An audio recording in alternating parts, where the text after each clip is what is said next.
So, Hollywood is full of self-righteous hypocrites. Oprah takes the Golden Globes and wants to run for president. And Steve Bannon is still on the rocks with a very stable genius. I'm Ben Shapiro. This is The Ben Shapiro Show.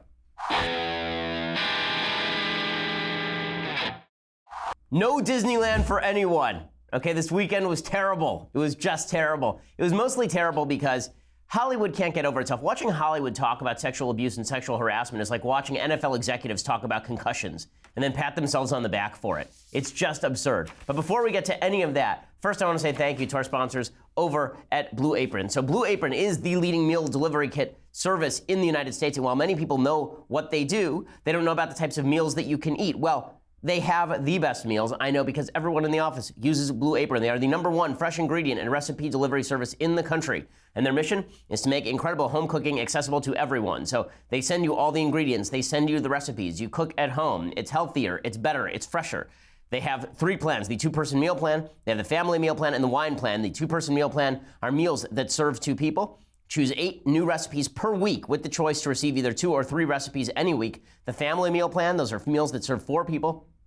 You can choose from 4 new recipes per week with the choice to receive either 2, 3, or 4 recipes any week. And the wine plan, 6 bottles of wine from renowned winemakers delivered monthly. If all of this sounds awesome, that's because it is. They are teaming with Whole30, by the way, to bring you delicious recipes. And their menu features things like 2 Whole30 approved recipes, like Mexican spiced barramundi. I don't even know what that is, but it sounds amazing, with avocado. Togarashi chicken lettuce cupped with avocado. Kale and sweet potato salad. Kickstart your new year right with Blue Apron and Whole30. Okay, you're going to be eating healthier. Blue Apron is treating my listeners to a $30 off your first order deal if you visit blueapron.com/Shapiro. That's blueapron.com/Shapiro. Again, $30 off with free shipping at blueapron.com/Shapiro. It is a better way to cook. Everybody in the office is using it. It's become a big thing in LA. I know it's also a big thing in New York. I have some relatives in New York, and they use Blue Apron, or at least they know a lot of people who use Blue Apron. That's because it's easier than having to actually go down to a restaurant. Instead, the meals are delivered right to them. They cook it in their house. They don't have to schlep that cart up and down the blocks in New York City. It's great for everywhere, though. Blueapron.com, again, use that /Shapiro, blueapron.com/Shapiro, get $30 off your first order. And when you do, then you will be, then you will also be letting them know that we sent you. Okay, so I'm very annoyed always by these Hollywood events. These Hollywood events always annoy me because I grew up in Hollywood. And Hollywood is filled with the most self-righteous and yet despicable people that you will ever meet in your life.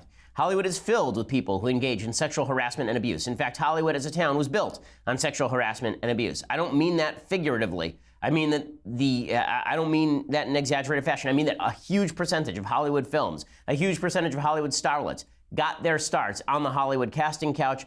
Virtually every major producer in town at one time or another has thrown his power around as well as his genitals. Okay, the idea that this is not the predominant mode of how casting is done in Hollywood and has been done for decades, I think is a bit of a stretch. The fact is Hollywood is pretty degenerate. It always has been on these matters, and there are a lot of women who are willing to engage with that, knowing the risks, knowing that they were going to come here and be sent to the casting couch. I've showed you in the past films that make open jokes about this. All About Eve. There's some open jokes about Marilyn Monroe using the casting couch.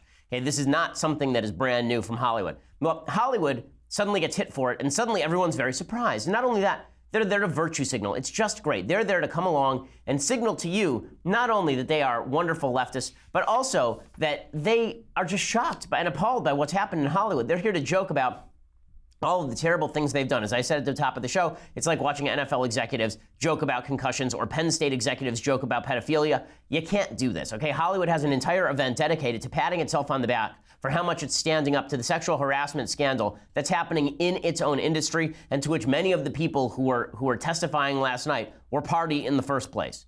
Okay, we'll go through all of this, but let's start with Seth Meyers' opening monologue. So Seth Meyers begins by slapping Hollywood, and then, of course, he has his obligatory slams against Trump. He's too lazy to actually write any new jokes about Trump, so instead he just hijacks jokes that were told last year by Hugh Laurie, I believe it was the Golden Globes, about the Hollywood Foreign Press Association.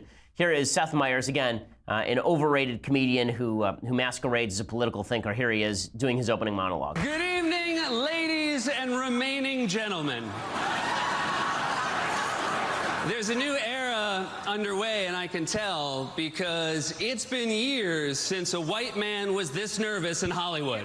This is old, this is lazy, there's nothing new here. And the idea, oh, look, we're all gonna laugh now about white men being in power. We're all gonna laugh now about men being sexist. We're all gonna laugh about how men are on the run in Hollywood. Except that half this crowd cheered Roman Polanski. Half this crowd stood up and cheered Woody Allen when he won a Lifetime Achievement Award from the Golden Globe 6 years ago in 2012. Harvey Weinstein on this stage was feted as a god by Meryl Streep, who last night was talking about Me Too and Time's Up.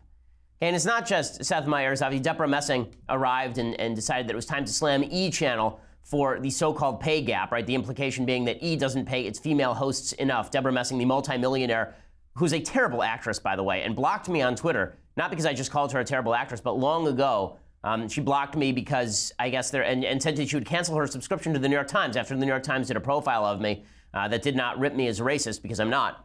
Deborah Messing decides that now's a good time to virtue signal about the pay gap. She wasn't the only one, by the way. What's the name of the lady? What's the name of the lady from Friday Night Lights? Connie Britton. Right. So Connie Britton shows up last night wearing a shirt that says something like poverty is sexist. It said poverty is sexist. The shirt cost $380. Not a joke. $380. And after she spilled champagne on it, then it was worth $700. So well done, Connie Britton. Poverty is sexist. But she's not the only hypocrite. Here's Deborah Messing, a very, very wealthy woman, for being a garbage actress on a show that was really about the gay guy and about the shrill, high-pitched woman, and not about her at all. Here is Deborah Messing talking about the pay gap at E! You know, I was so shocked to hear that E! doesn't believe in paying their female co-hosts the same as their male co-hosts. I mean, I miss Kat Sadler, and so we stand with her, and that's something that can change tomorrow.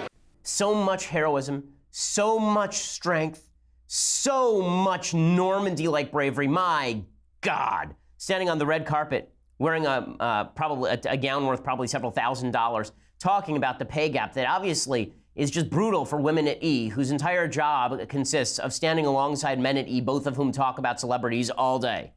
Okay, let's be real about this. Women in the entertainment industry, in the talent side of the entertainment industry, are not getting destroyed by sexism. Okay, they are in terms of sexual harassment and sexual assault. That's a different issue. But in terms of the pay gap, okay, the idea that Natalie Portman and Jennifer Lawrence are being destroyed by sexism, or that the women at E! couldn't just go to their bosses and say, listen, either pay me more or I'll leave. Here's the thing about the free market. If you are easily replaceable, and I'm sorry to tell you this, but women at E! and men at E! are probably pretty replaceable. It doesn't seem like a particularly tough job. Then maybe you ought to ask for a raise less often rather than more often. I mean, if you could start an E! channel, honestly, and pay everybody $30,000 a year and be staffed up the wazoo.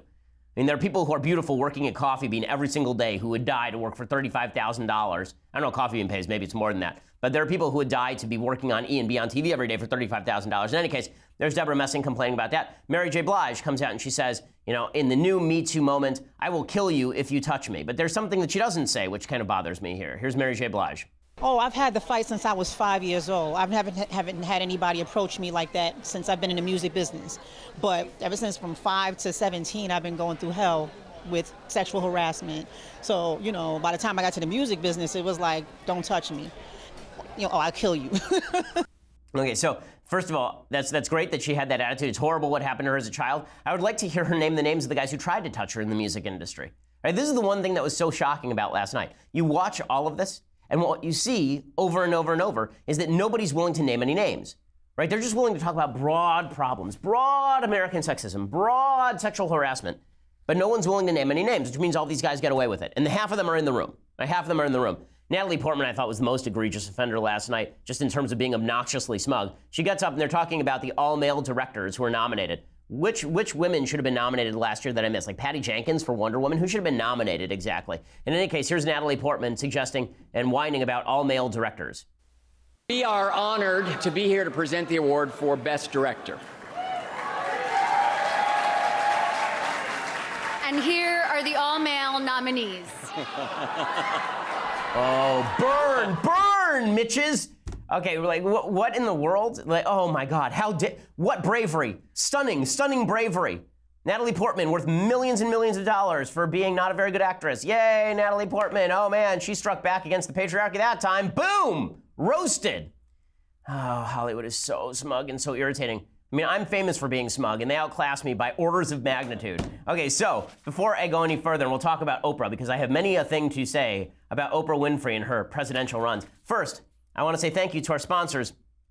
over at filterby.com. So the holidays are over, but the winter has just begun. According to studies, that means that you're going to be inside a lot, and the air indoors contains up to 100 times more pollution than the air outside, which can cause illness, allergies, unnecessary wear and tear on your HVAC system. That's why you need filter replacements, okay? It's not a sexy topic, but it is a topic that is going to make your life a lot better in subtle ways you will not even notice until you come down not with a flu, right? Until you don't get sick, until you don't end up hacking away in the middle of the winter.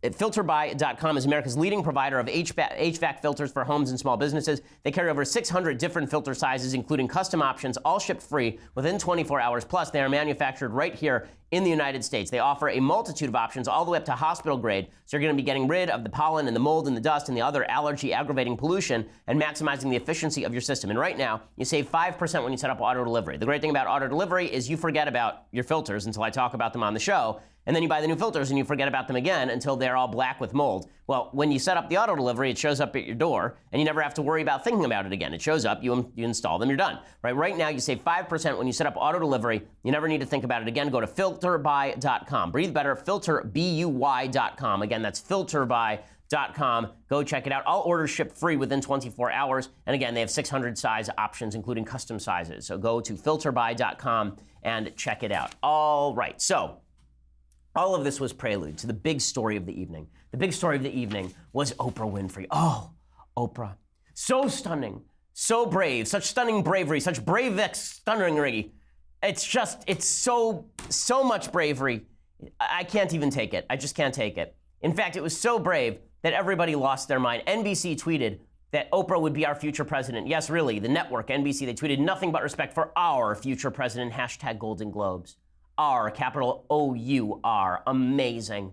Just amazing. Your future president is going to be a lady who is extraordinarily rich, very good at connecting with audiences, and who is famous for vacillating in her weight for years and years. That's just great. I mean, honestly, we don't get to complain about reality TV stars and self-made billionaires being president of the United States, because the president of the United States is those things, right? And then brags about them on Twitter. Don't worry, we'll get to that in a little bit. But she was just so incredible last night. She got up there and she finally spoke truth to power. Sure, there are tons of pictures of her kissing Harvey Weinstein. Sure, there's an actress who back in November alleged that she fell into Harvey Weinstein's trap because she saw Oprah hanging out with Harvey and figured Harvey must be a good guy.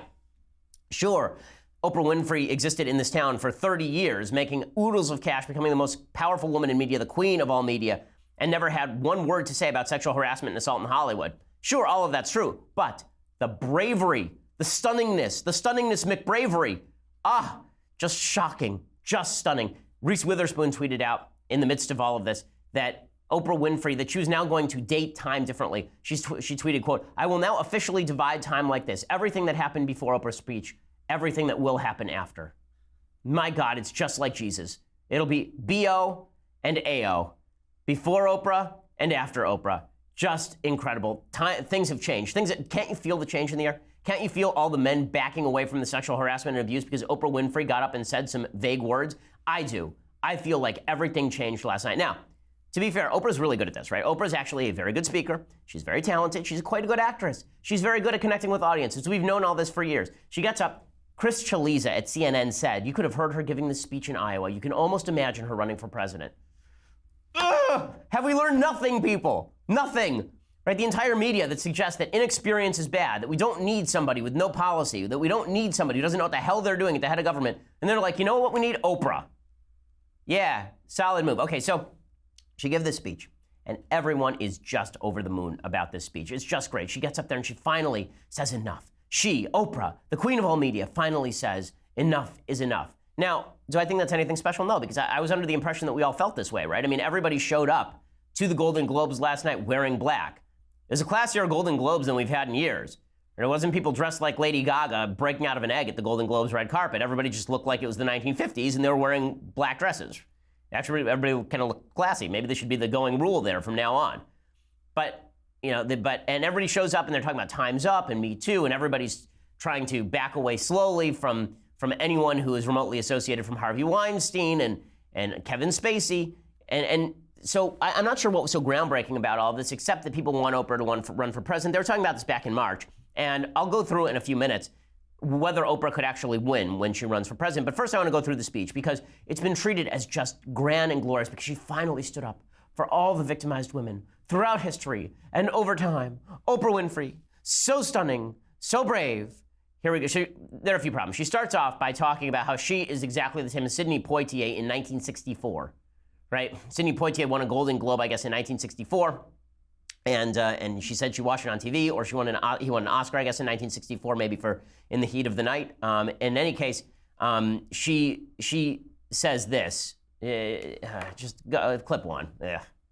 In 1982, Sidney received the Cecil B. DeMille Award right here at the Golden Globes, and it is not lost on me that at this moment, there are some little girls watching as I become the first black woman to be given the same award.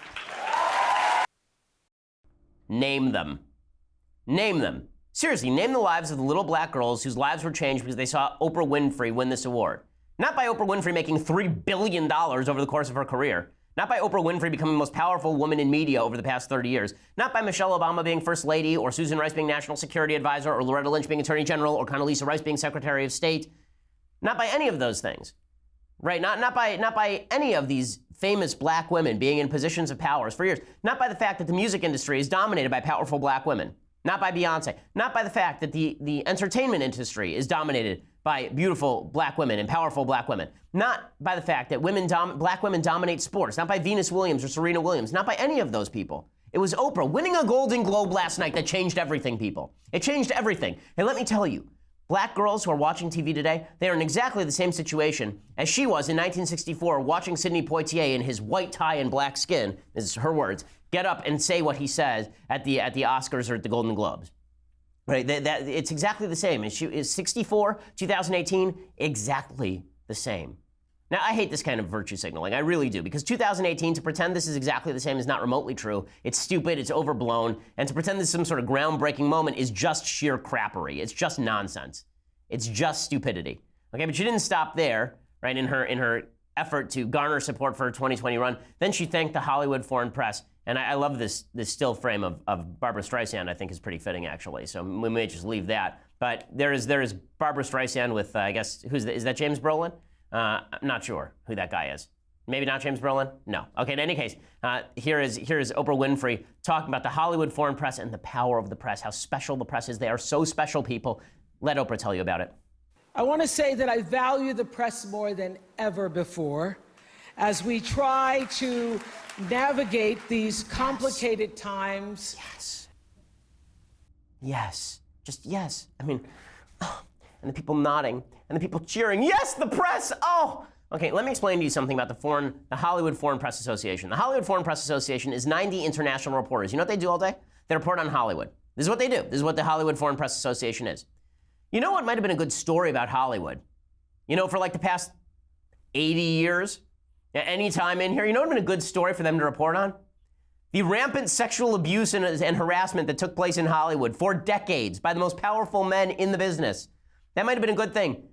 Did they speak truth to power? Did they uncover the secrets and the lies and the victims and the tyrants? Did they do that?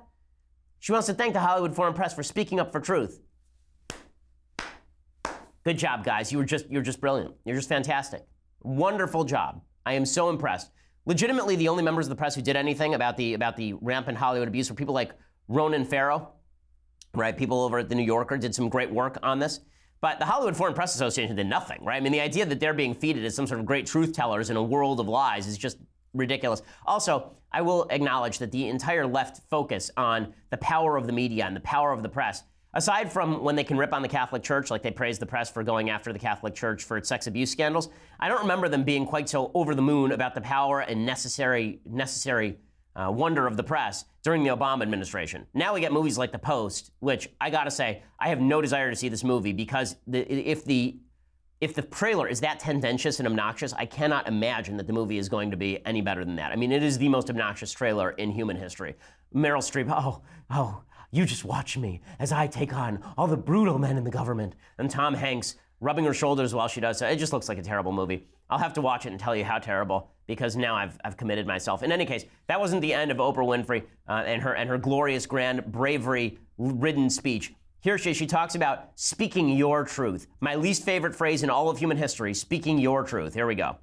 What I know for sure is that speaking your truth is the most powerful tool we all have. And I'm especially proud and inspired by all the women who have felt strong enough and empowered enough to speak up and share their personal stories. Not a shot of Meryl Streep. Okay, Oprah's great at this, and I'm sure she's really emotional about this. You know, let's put it this way. Because I'm not Captain Emotion, I always get suspicious of emotion on cue. But I'm sure she's really emotional about this. She had a really rough childhood, did Oprah Winfrey. I'm sure that her mother endured a lot of stuff. All that said, that phrase, speaking your truth, is so obnoxious. And then to say, speak your truth and have a shot of Meryl Streep. Meryl Streep, like Harvey Weinstein is a god, Meryl Streep. That's how the press treat this. Okay, there's no such thing as your truth. I've said this 1,000 times. There's no such thing as your truth. There is the truth and your opinion. And when you say speaking your truth, that requires evidence. Okay, evidence would be a good thing. Now, I believe women who make these allegations as a general rule. I do, but I have to weigh the evidence. I have to weigh how credible the women are. I have to weigh whether there are repeat accusations. I have to review the nature of the man. I actually have to look at the evidence on all of these accusations. But this phrase, speaking your truth, needs to die, and needs to die slowly and horribly in the torture chamber used in The Princess Bride for Wesley. Okay, it needs to die. That phrase, speaking your truth, is just garbage. Even people on the left are recognizing that it undermines their arguments to say that. Okay, but that's not the end of Oprah's silly. Okay, and again, there's a lot in the speech to like. There is, like sexual harassment's bad. Right, I'm on the side of that.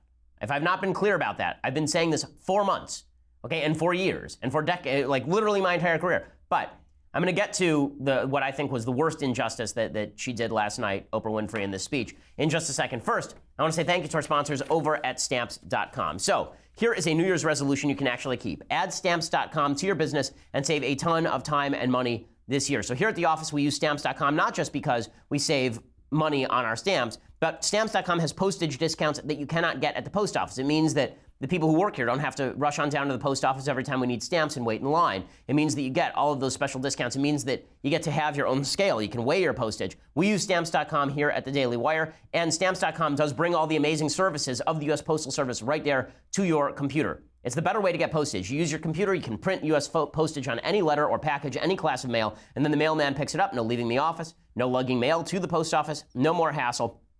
By the way, the postage discounts also mean that it's a fraction of the cost of those super expensive postage meters when you get your own postage meter through Stamps.com. They will send you a digital scale that automatically calculates exact postage, which means you'll never overpay or underpay for postage again. Right? It's convenient, it's easy, it is reliable, and it is efficient. So check it out, Stamps.com, and they have a special offer right now, including a 4-week trial plus postage and a digital scale. If you're ready for a better new year, go to Stamps.com, click on the microphone at the top of the page, and type in Shapiro. That's Stamps.com, and use the promo code Shapiro. Use that microphone, click on it. Use Shapiro, you get that 4-week trial plus postage and digital scale, and it really is a terrific deal. Use that promo code Shapiro also so that they know that we sent you. Okay, so concluding Oprah Winfrey's masterful, stunningly McBrave speech. I'm just going to keep using those words over and over because that's what the media does. If I read you the headlines on Oprah, now I'm going to be forced to read you the headlines on Oprah. Okay, I'm just going, like right now, in real time, to Google News. Oprah knew exactly what she was doing on Sunday night, CNN. HuffPo, Oprah and Stedman hint she's open to presidential run.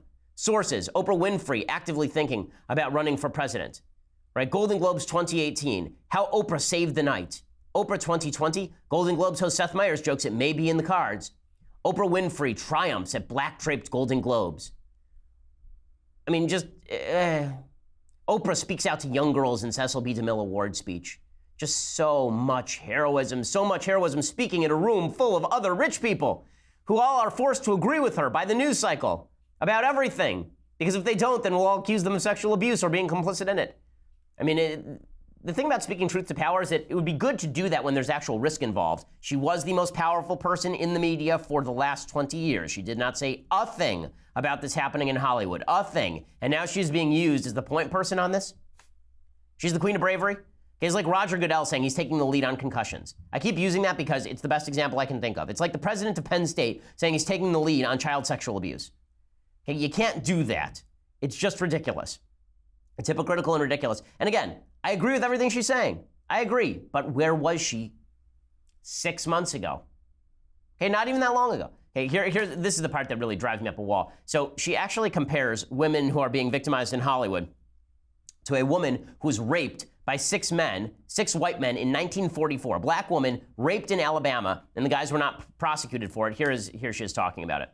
In 1944, Reese Taylor was a young wife and a mother. She was just walking home from a church service she'd attended in Abbeville, Alabama, when she was abducted by 6 armed white men, raped and left blindfolded by the side of the road. For too long, women have not been heard or believed if they dared to speak their truth to the power of those men. But their time is up. Oh, so much emotional. Lecture us, Hollywood. Lecture us on this, right? Lecture us, because it's not like you are the scandal. Why? Yeah, you lecture me, Oprah. Yeah, you lecture me. I wasn't the one who was whining and dining with, Harvey Weinstein 5 seconds ago. The hypocrisy of it just drives me up a wall. Listen, I'm glad that Hollywood is finally owning up to the issue. Do I think there's going to be any material change in Hollywood, by the way? No, I think this is all going to die down in 6 months and things will go back right to what they were before because no one's naming names. Does Oprah have a Rolodex? She knows all these guys. She got anything to say about any of them? A name? One? How about that? And the part that drives me up a wall here is the implication that America in 1944 is the same as America in 2018 with regard to allegations of rape, particularly cross-racial rape. Okay, if a group of white men raped a black woman, not only would it be front page story across the nation, the president would sound off, every person in America would be calling for those guys to be strung up. How do I know? Because it was a national scandal when Al Sharpton claimed that Tawana Brawley falsely was raped by a bunch of white men. It was a national scandal when the Duke lacrosse guys were falsely accused to have raped Crystal Mangum, who was a black stripper in Duke. And when that actually happened, we want those guys to go away forever. To pretend that society now and society then are in any way similar, and she said, and that the Me Too movement is what changed that. Guess what? The Me Too movement didn't change that. Everyone was against rape, and everyone is still against rape. We were against rape, we are against rape, we will be against rape for my entire lifetime. And this pretend nonsense that 1944 is the same as now, or that it requires the same kind of bravery, no one should compare Reese Taylor to Oprah Winfrey. Okay, nobody should be comparing Rosa Parks to Meryl Streep. If you are, you're out of your mind. You're out of your mind. And to compare America Alabama circa 1944 with America circa 2018 in Hollywood, the repository of all the sexual abuse is just vomitricious. It's just a bag of vomit. Okay, now, there's a lot of talk about Oprah should run for president off the basis of this. Because again, what courage. What unbelievable courage. By the way, I did note this last night, and a bunch of people got mad at me for saying so. But how many times was Ron mentioned last night? Waiting? I didn't see it mentioned once. Did anybody else? I didn't watch the whole program because I'd rather have gouged out my eyes with a spork. But if you actually were watching this thing, was Iran mentioned? I like when she says, we side with women all over the world. That would have been a good time to talk about maybe places around the world where women are being routinely victimized, not just in the United States. And Oprah, by the way, cares about things happening around the world. She founded a school for girls in South Africa, right? She actually cares about stuff happening outside the United States. Wouldn't now have been a good time in that speech to say, not just women here, but women in Iran, and women in Saudi Arabia, and women in Egypt, and women right? Couldn't she have just listed those off in the middle of it? But no, because Hollywood is deeply invested in Hollywood itself, and they have to show that they're leading the fight against themselves, which of course is not true at all. Okay, so would Oprah Winfrey win a presidential election? Number one, the person hardest hit last night is Joe Biden, because Oprah Winfrey would win the primaries. Oprah Winfrey would obviously win the primaries, right? Joe Biden would get shellacked by Oprah Winfrey, not just because Oprah Winfrey is black, but because Oprah Winfrey is deeply talented, and she spent 30 years building up a stock of goodwill with the American people, and particularly with women. So let's talk more about the general election, because I think that if Oprah ran, she would almost assuredly win the Democratic primary nomination process. Could she beat Donald Trump? So here's what she's got going for her. There are about 5 arguments in favor and 5 arguments against. First, she is the most famous woman in the history of mankind. That's not really an exaggeration. She's the most famous woman in media. This is a time when people have access to information about other people at a rate never before known by man. She's the most famous person ever, right? She's so famous that Donald Trump has spent years praising her. In April 2012, quote, Oprah will end up doing just fine with her network. She knows how to win. May 2014, the greatest discovery of all time is that a person can change his future by merely changing his attitude. Oprah Winfrey, right? There are a bunch of arguments here in favor of Oprah. She's a uniter, not a divider, right? Her whole brand is I bring people together, I unite people, I make people happy, right? She's the warm and fuzzy, whereas Trump's whole brand is firing people and acting tough. So Oprah, there would never be a bigger gender gap than Oprah versus Trump.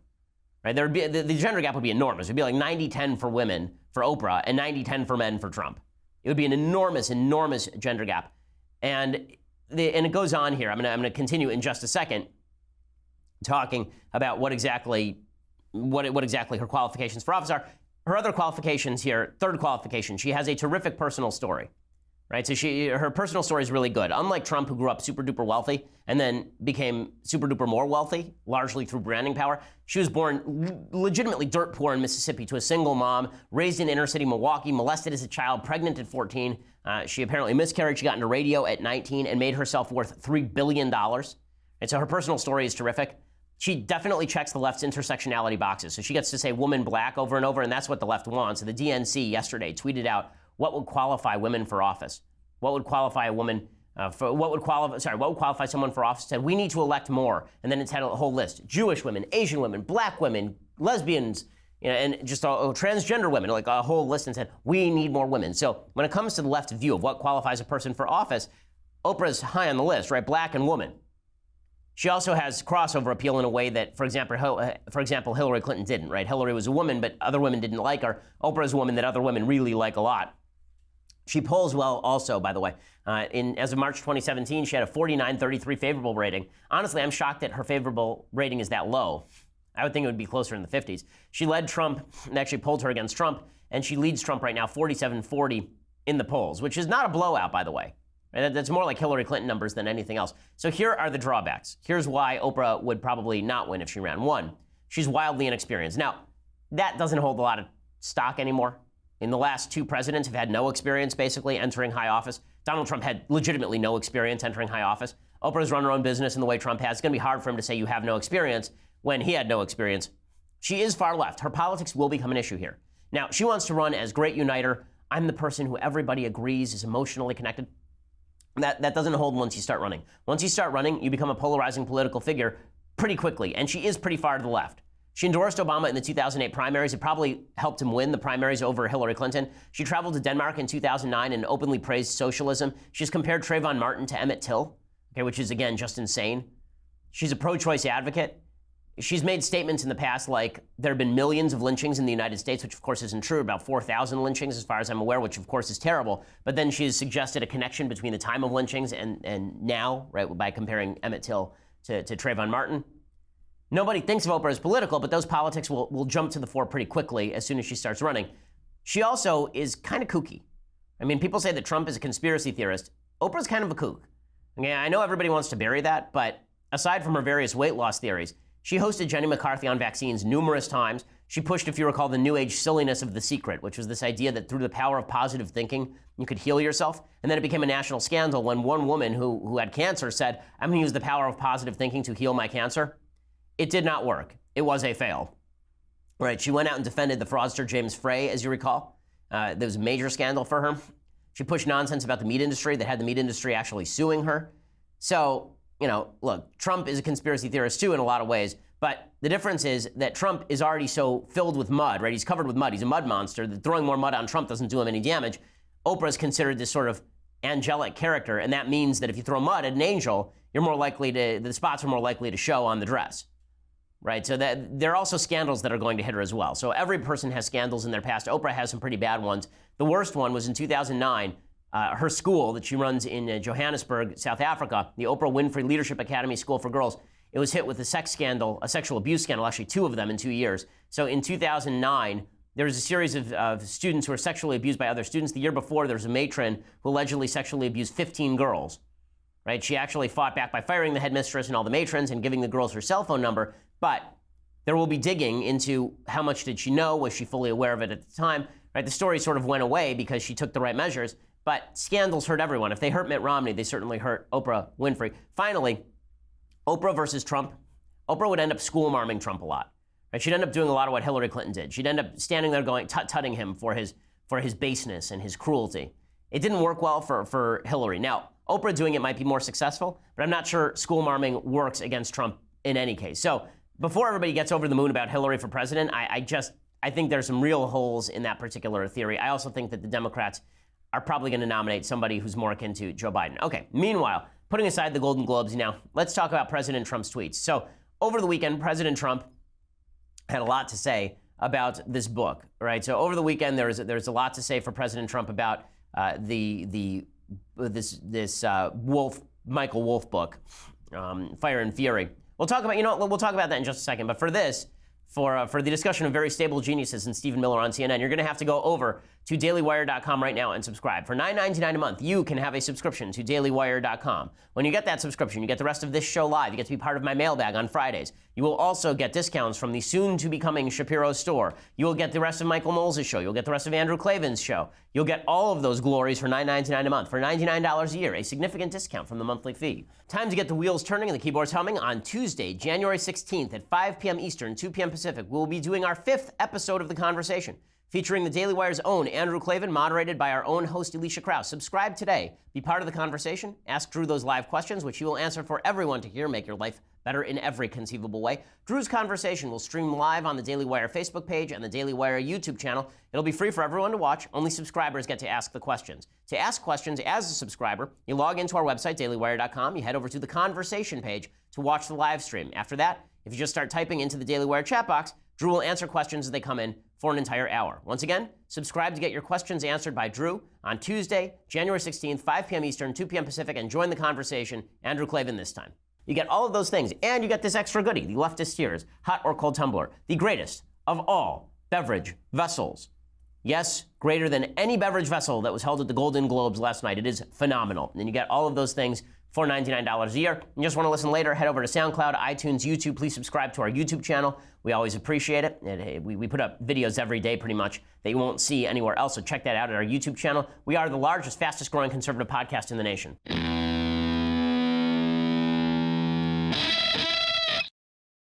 Alrighty, so the big controversy over the weekend is that the Michael Wolff book about Donald Trump was making the rounds. The reason it was making the rounds, the new case against Trump, is not that he's a Russian colluder, it's that he's a nut job. Now, let's be frank about this. This has been a case against Trump for at least several years, right? That Donald Trump is not the most mentally stable human. And if you follow his Twitter feed, I'm not going to lie to you, he doesn't look like he is emotionally centered, shall we put it that way. Right? He's not exactly a practitioner of the art of the Tao. Right? He's not somebody who with a Buddhist sense of passivity. And Donald Trump is a guy who sounds off a lot, and he's very volatile, and everybody knows this. And there's a lot of talk in this Michael Wolff book about how Trump is actually a crazy person, right? How he's actually mentally unstable. Well, Trump decided to fight back against this in the most stable possible way. He went on Twitter and mouthed off about it. Here's what he said, quote, "Now that Russian collusion, after 1 year of intense study, has proven to be a total hoax on the American public, the Democrats and their lapdogs, the fake news mainstream media, are taking out the old Ronald Reagan playbook and screaming mental stability and intelligence." And he continues along these lines. He says, "Actually, throughout my life, my two greatest assets have been mental stability and being, like, really smart." The like is actually in there, I'm not making that up. It says being, comma, like, comma, really smart. "Crooked Hillary Clinton also played these cards very hard and, as everyone knows, went down in flames. I went from a very successful businessman to top TV star." And then he continues, "to President of the United States, in parentheses, on my first try."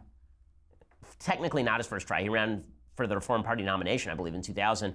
He says, I think that would qualify as not smart, but genius, and a very stable genius at that." Okay, a few comments on this. If you are trying to demonstrate that you are a very stable genius, you should not tweet like this. You should not. The funniest thing I saw about this was that somebody tweeted out a picture of Mr. Ed with the caption, "Stable Genius." I like puns. Solid work. But here's the problem. If you want to show that you're smart and you deserve respect, you should not go full Fredo in Godfather 2 and demand respect. "I can handle things. I'm smart. Not like everybody says. Like dumb. I'm smart and I want respect." Yeah, and that's sort of everybody's reaction, right? Michael's reaction there is pretty much the reaction shot for everybody after Trump tweets all of that. Now, you can talk about whether you think he's stable. You can talk about whether you think he's qualified to be president. You can talk about all the good things that have happened under Trump. And I agree with all the good things that have happened under Trump. If I've not been clear about that, I really like the last 8 weeks of policy particularly.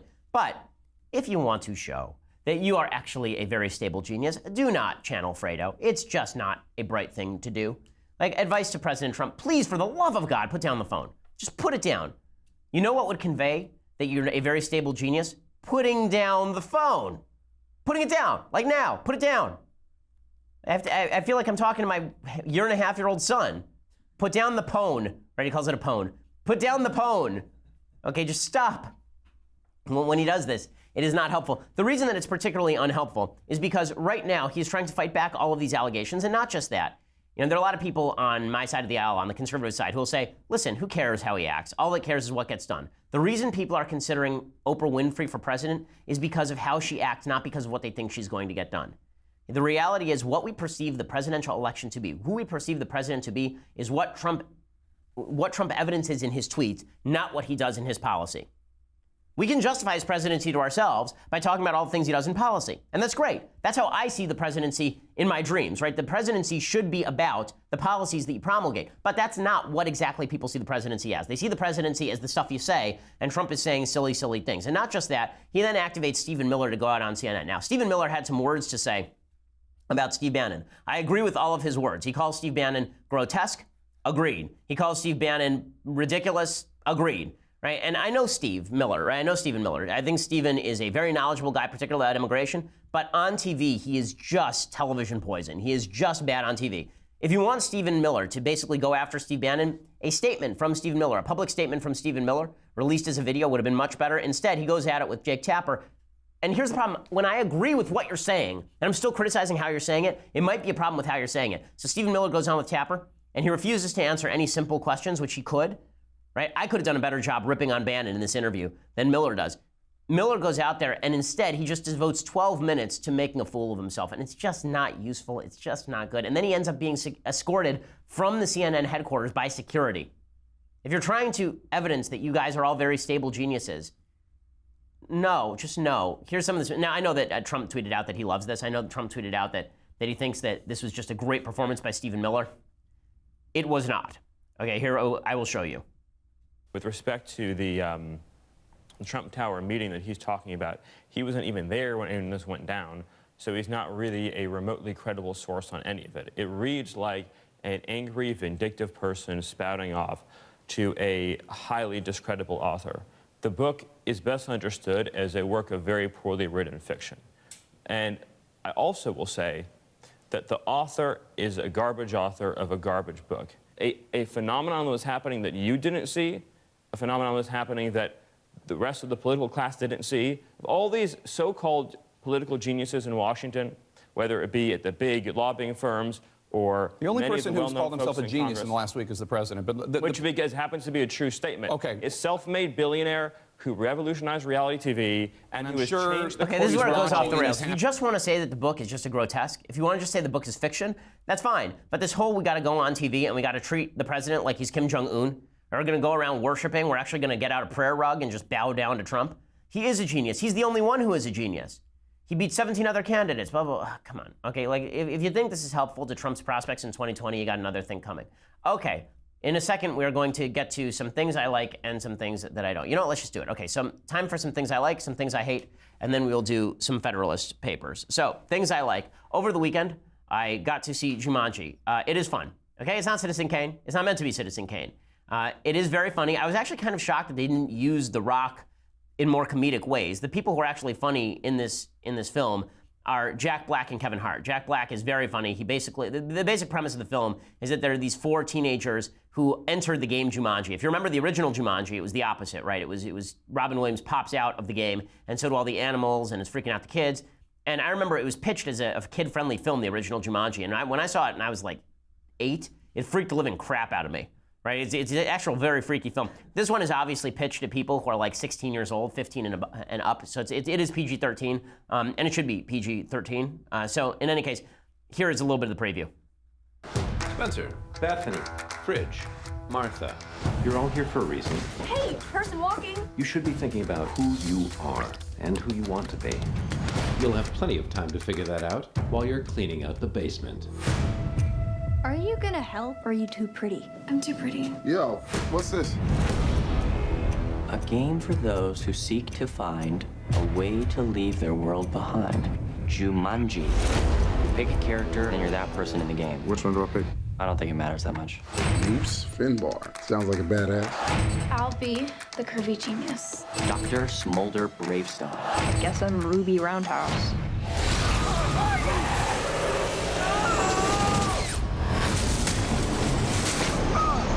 then of course it's not spoiling anything, but the funny thing is the characters they inhabit. So the big black football player ends up being Kevin Hart, right, tiny, and the nerd ends up being Dwayne The Rock Johnson. And then of course the big surprise is that the hot blonde chick ends up being Jack Black. Right, and so the entire film, Jack Black is basically channeling a teenage girl, and it is quite funny. So the movie is really enjoyable. I saw it with my wife. It's a good way to lose a couple of hours. It's got its moments. It definitely has its moments. I always feel this with comedies. It's very rare I see a comedy and I feel like they couldn't have gotten a little bit more from it, but you get enough from it that you're pretty pleased with it. So it's pretty funny. So check it out, Jumanji, worth seeing. Dwayne The Rock Johnson only makes films that are funny and interesting. Actually, I have to say I've become a big fan of The Rock. Okay, I will even watch Central Intelligence and think that's a good movie because I think that Dwayne The Rock Johnson is a very funny human. Okay, so check that out. Okay, other things. You know what? I want to spend some time on the Federalist Papers here, so I'm just going to skip right over things I hate. Guess what? Too bad. Okay, so let's talk Federalist Papers. The reason I want to spend some extra time today is because this is one of the more important Federalist Papers. Every week we do a Federalist paper. Today we are on Federalist number 10. This is one of the most famous. This one is by James Madison. This is the one where he talks about how the organization of the Constitution of the United States helps defeat the power of faction. So what he says is, by a faction, I understand a number of citizens, whether amounting to a majority or a minority of the whole, who are united and actuated by some common impulse of passion or of interest adverse to the rights of other citizens or to the permanent aggregate interests of the community. So what he says, basically, a faction is any political group of people organizing against another group of people or organizing against a future interest. He says there are two methods of curing the mischiefs of faction. The one by removing its causes, the other by controlling its effects. There are again two methods of removing the causes of factions. The one by destroying the liberty which is essential to its existence, the other by giving to every citizen the same opinions, the same passions, and the same interests. So here's what he says. He says basically, if you want to stop factions from tearing a society apart, stop the majority from hurting the minority, or the minority from hurting the majority, there are only two ways of doing that. The one is to get rid of the causes of factions, so make everybody think the same way. The other is by controlling its effects. If you want to get rid of everybody thinking differently, the only way to do that is by getting rid of liberty on the one hand, or by giving every citizen the same opinions, the same passions, and the same interests through training. He says that the getting rid of the causes is a fool's errand. And he says, if you destroy liberty, that's worse than the disease. He says, liberty is to faction what air is to fire, an ailment without which it instantly expires. He says that getting rid of liberty is like getting rid of air because you want to get rid of bad animals. You get rid of all animals. He says that also having everybody agree is unwise. He says as long as the reason of man continues fallible and he has liberty to exercise it, different opinions will be formed. And as long as the connection subsists between his reason and his self-love, his opinion and his passions will have a reciprocal influence on one another, and the former will be objects to which the latter will attach themselves. In other words, what he's saying is, even if you could try to reason everybody to the proper solutions, people are actually not driven by reason. They're driven by passion, and then they make excuses for the passions that they seek in politics. He also points out faction is not going to be cured basically without fascism. He actually dramatically foresees Marx. He says that there will always be material inequality in a free society because people have different abilities. He says the diversity in the faculties of men from which the rights of property originate is not less an insuperable obstacle to a uniformity of interests. He says we're always going to fall into mutual animosities based on our varying viewpoints and different abilities. And he says legislation means that we're judges in our own case. Right? So if you were going to judge between the rich and the poor, you really can't have them just vote on it because now you're a judge in your own case. So what do we have to do? That leaves us with the second solution, and that is we have to control its effects. So if we have a minority seeking to impose on the majority, we don't have a problem, right? Because the minority can't impose on the majority. But what if a majority wants to impose on a minority? Then we have a serious problem. And he says no informal checks and balances will suffice. He says either the existence of the same passion or interest in a majority at the same time must be prevented, or the majority, having such coexistent passion or interest, must be rendered by number and local situation unable to concert and carry into effect schemes of oppression. So what he says is if you have a big republic with lots of varying interests, it's hard to actually motivate a majority to curb the rights of others. He says pure democracy is going to fail because in a pure democracy, you can just have the majority all over the place vote for one policy, but a republic is better. Right? And then he differentiates between a democracy and a republic. This is very, very important. Okay, the reason it's important is because you'll hear people say stupid things like, America is a democracy. America is not a democracy, it's a republic. Or there's no difference between American democracy and an American republic. There are two major differences, and Madison spells them out clearly. He says, first, the delegation of the government, in the latter, in a republic, to a small number of citizens elected by the rest. Secondly, the greater number of citizens and greater sphere of country over which the latter may be extended. So you can have a bigger republic than you can have a democracy. Very hard to have a democracy of 300 million, because having 300 million people vote on any topic is going to fail. It's hard to even get people to vote for local dog catcher.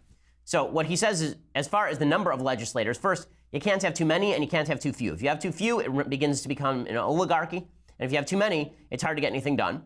And then he says also, a large republic means that it will be difficult to coordinate interests. In a small republic, you could have a majority that elects a couple of politicians and they become dictators. But in a large majority, in a large republic, it's hard to get all of the interests to coordinate. He says the smaller the society, the fewer probably will be the distinct parties and interests composing it. The fewer the distinct parties and interests, the more frequently will a majority be found of the same party, and the smaller the number of individuals composing that majority, the smaller the compass within which they are placed, so it's easy to become oppressive. Right? Instead, he says, we need localism on most levels, but broader republicanism for the big stuff. He says the influence of factious leaders may kindle a flame within particular states, but will be unable to spread a general conflagration through the other states. A religious sect may degenerate into a political faction in part of the Confederacy, but the variety of sects dispersed over the entire face of it must secure the national councils against any danger from that source. You won't have Catholic rule or Mormon rule or Jewish rule or Protestant rule in the United States because there's too much diversity.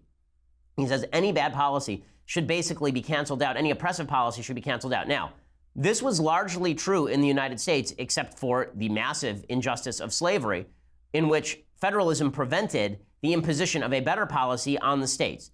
Right? It was a two-edged sword. If there was bad policy in the states, the federal government didn't really have the capacity to stop it. But if there was bad policy in the states in some other ways, then the federal government also didn't become that policy. Right? The federal government was never dominated by slaveholders. It was dominated by people who were in favor of the states having their own policy on it, which is not quite the same thing. In effect, it is, but in theory, it is not. In any case, the whole point here is that the diversity of viewpoints makes for a large republic a more liberty-oriented system, right? You're not getting rid of faction per se. So when people lament faction itself, that's silly. You can't get rid of faction, but you can control its effects. That's what Federalist number 10 is about, and Madison very clearly lays out why. Okay, so we will be back. We will be back here tomorrow with all of the latest news, and we look forward to seeing you then. I'm Ben Shapiro. This is The Ben Shapiro Show. The Ben Shapiro Show is produced by Mathis Glover, executive producer Jeremy Boring, senior producer Jonathan Hay. Our technical producer is Austin Stevens, edited by Alex Zingaro. Audio is mixed by Mike Cormina. Hair and makeup is by Jesua Olvera. The Ben Shapiro Show is a Daily Wire Forward Publishing production. Copyright Forward Publishing 2017.